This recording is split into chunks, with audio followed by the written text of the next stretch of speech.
নমস্কার বন্ধুরা, নিউ উমা কিচেনে সবাইকে অনেক অনেক স্বাগত জানিয়ে আজকে আবার একটা নতুন রান্নার রেসিপি নিয়ে এসেছি। দেখুন, আপনাদের ভালো লাগবে। আজকে আমি তৈরি করব সম্পূর্ণ নিরামিষ একটা পাঁপড়ের রেসিপি। এই পাঁপড়ের রেসিপি আমি কিভাবে তৈরি করি ভিডিওটি প্রথম থেকে শেষ পর্যন্ত দেখতে থাকুন। দেখুন, এখানে আমি বড় বড় সাইজের পাঁপড় নিয়েছি। দেখুন, এখানে আমি উনান জ্বালিয়ে নিয়েছি। উনানে একটা কড়াই বসিয়ে দিয়েছি। এবার কড়াইতে দেবো সরষের তেল। কড়াইতে দিয়ে দেবো গোটা জিরে। এখানে দেখুন আলু সেদ্ধ করে রেখেছি, এই সেদ্ধ করে আলুটা দিয়ে দেবো।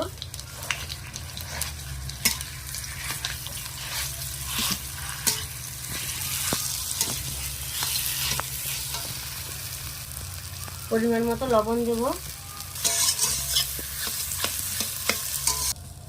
এবার আলুটা আমি তুলে নেব। দেখুন, এখানে এই পাঁপড়গুলো নিয়েছি। এবার পাঁপড়গুলো এই ঠান্ডা জলে আমি একটু ডুবিয়ে নেব।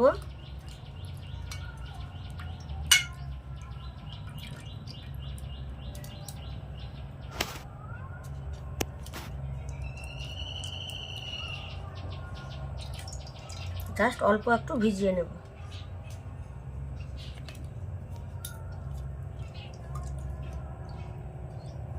পাঁপড়গুলো আমি ভিজিয়ে নিয়েছি।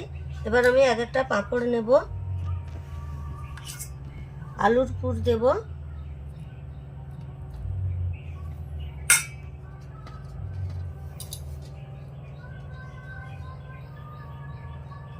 এভাবে মুড়ে নেব।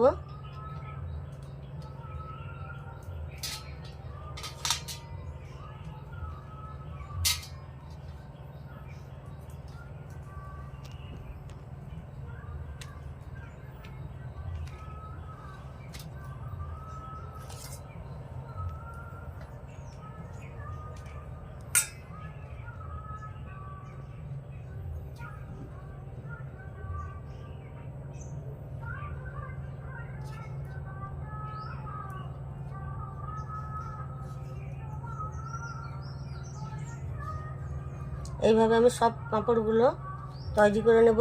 দেখুন, আমি সব পাঁপড়গুলো মুড়ে নিয়েছি। এবার কড়াইতে দেব সাদা তেল। এবার আমি এক এক করে এই পাঁপড়গুলো ভেজে নেব।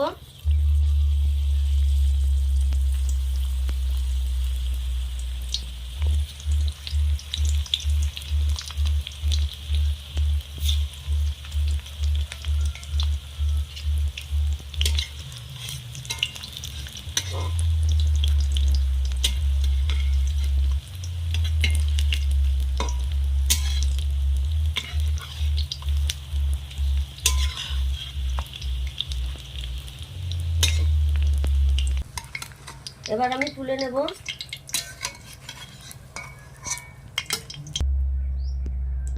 কড়াইতে দেব তেল।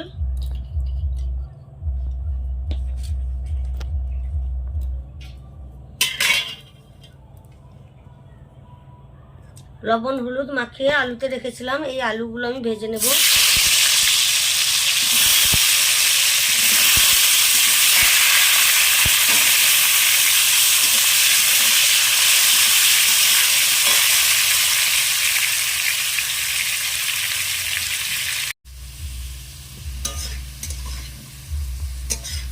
আলুগুলো ভেজে নিয়েছি, এবার আমি তুলে নেব। এবার কড়াইতে দেব আদা বাটা। আদাটা আমি ভালোভাবে ভেজে নিয়েছি। এবার দিয়ে দেবো টমেটো কুচনো।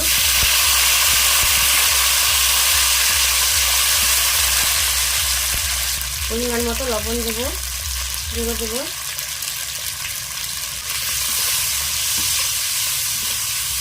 ধনে গুঁড়ো দেবো, জিরে গুঁড়ো দেবো, লঙ্কার গুঁড়ো দিয়ে দেবো। অল্প একটু চিনি দেবো। জল দিয়ে মশলাটা আমি ভালোভাবে কষিয়ে নেব।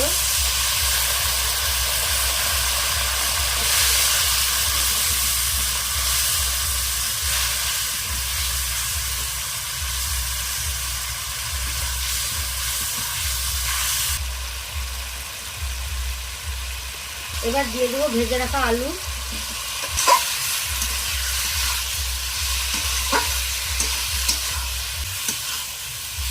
এবার দেবো জল।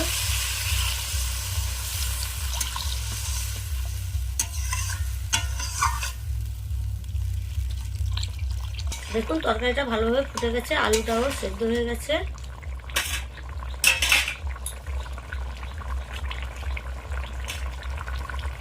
এবার এই ভেজে রাখা পাঁপড়গুলো দিয়ে দেব।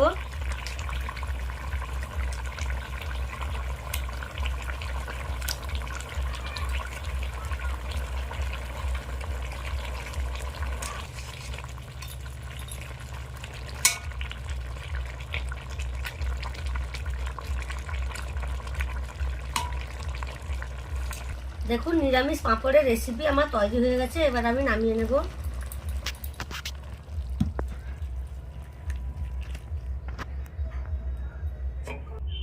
বন্ধুরা, আমার এই সম্পূর্ণ নিরামিষ পাঁপড়ের রেসিপিটা যদি আপনাদের ভালো লাগে প্লিজ একটা লাইক করবেন, একটা কমেন্ট করে পাশে থাকা বেল আইকনটি ক্লিক করবেন।